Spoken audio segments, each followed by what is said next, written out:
Magsasampung buwan nang naantala ang rehabilitation ng daan at drainage sa isang bahagi ng Caloocan City. Abala na umano yan sa mga residente at motorista, lalo't nakatiwangwang ang mga materyales sa lugar.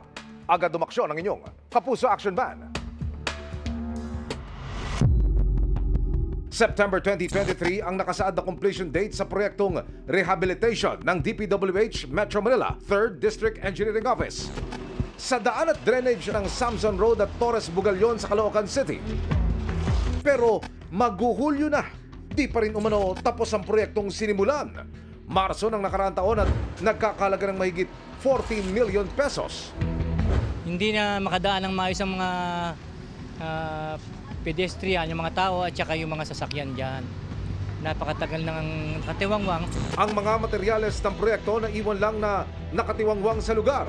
Nahirapan kami na magandang dito. Motorista at saka tao dumaan dyan kasi nga natitenga. Mga kapuso, pagkatapos po nating idulog sa 3rd District Engineering Office ng Department of Public Works and Highways, walang 24 oras. Dumating na po ang kanilang mga trabahador para simulan ang clearing operation dito po sa area ng Caloocan.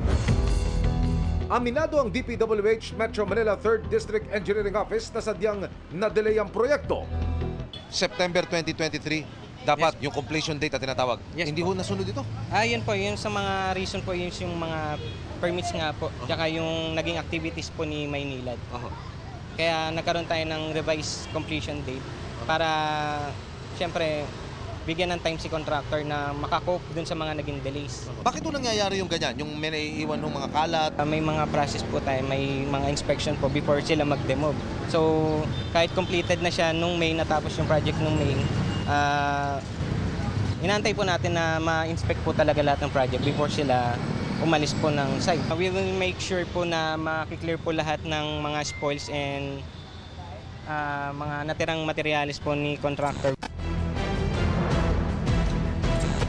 Sa ngayon ay naalis na ang mga naiwang materyales. Mission accomplished tayo, mga kapuso. Para sa inyong mga sumbong, ipadala nyo lamang sa Kapuso Action Man Facebook page. Dahil sa naman reklamo, pang-abuso o katuwalian, tiyak may katapat na aksyon sa inyong Kapuso Action Man. Nawalan ng 50,000 pisong pambayad sana sa ospital ang isang ama, kaya hindi mailabas ang kanyang magina.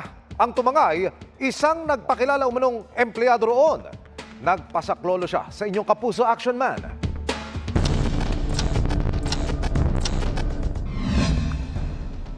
Inutang ni Christopher ang perang ipambabayad sana sa isang ospital sa Santa Rosa, Laguna, kung saan nanganak ang misis noong 18 ng Hunyo ngayong taon. Pero sa isang iglap, nasimot ang pera ng may tumawag na nagpakilalang nagtatrabaho umano sa ospital. Sinabi niya na ang asawa ko daw ay discharge nung araw na yon. Kung mabibigyan nyo ng 50,000, ipaprocess ko na yung paper para sa discharge ng asawa nyo. Pinahanap niya ako ng mahuhulugan. Nasa 50,000 piso ang naipadala ni Christopher sa account number na ibinigay ng caller. Pero nang kumpirmahin niya sa ospital ang online na transaction, hindi daw po sila nag-payment ng bill kahit saan. Sa ospital lang daw talaga. Sama-sama na yung lungkot, awa sa anak kong nasa ospital kasi nga na-scam ako sa panggamot na lang dapat sana yun. Dahil sa nangyari, kinailangang mag-promissory note sa ospital ng padre de pamilya para mailabas ang kanyang magina.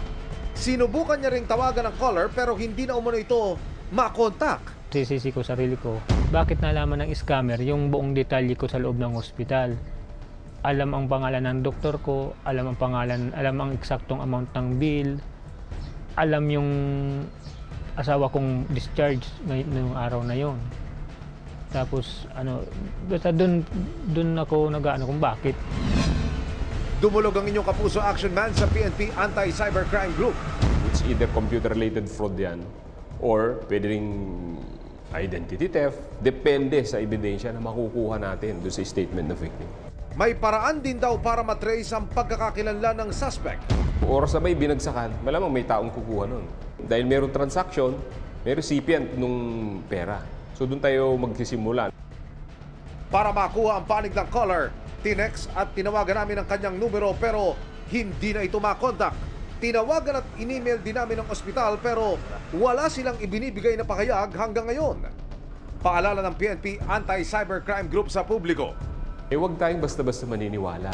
Katulad nga doon, nasa ospital, o taga-ospital ito, dapat tatawagan niya yung ospital na sigurado bang taga yan.